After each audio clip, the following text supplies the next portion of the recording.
जीवन में सीखते हैं, जीवन का कटु सत्य आप सीखते हैं, उस सीखने के आधार पर कुछ सत्य आप सीख लेते हैं और उसके समय उसके कारण आपको समझ आना प्रारंभ होता है कि जीवन के कुछ मूल नियम हैं, जटिल नियम हैं और पूरा विश्व उन्हीं नियमों के आधार पर कार्यरत है।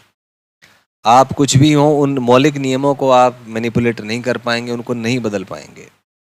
तो समझ आपको एक दायरे के भीतर खींचती है जिससे आप सुरक्षित रह पाएं, सर्वाइवल आप सर्वाइव कर पाएं।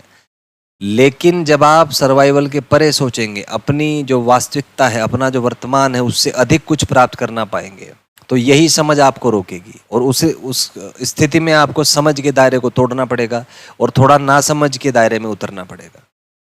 क्योंकि जब तक आप समझ में सीमित रहेंगे तब तक आप कुछ नया नहीं सीख पाएंगे।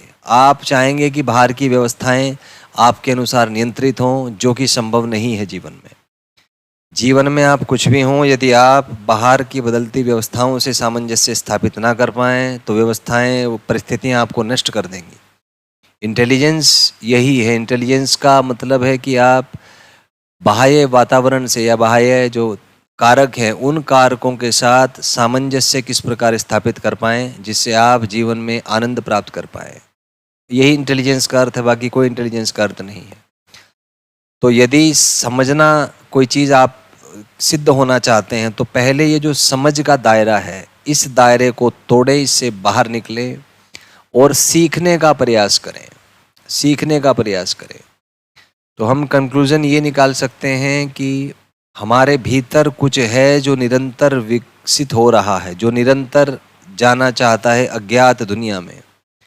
आपने देखा होगा एक समय के पश्चात हमें बोरियत अनुभव होती है किसी काम में, क्योंकि हमारे भीतर जो चेतना है वो जान लेती है कि ये काम रिपीट हो रहे हैं बार बार और हमारा मन मस्तिष्क तंत्र एक मैट्रिक्स में कैद है, उसमें से इन्फॉर्मेशन बार बार फैच हो रही है और वही पुरानी जानकारियाँ बार बार ब्रेन आपके सामने लेके आता है।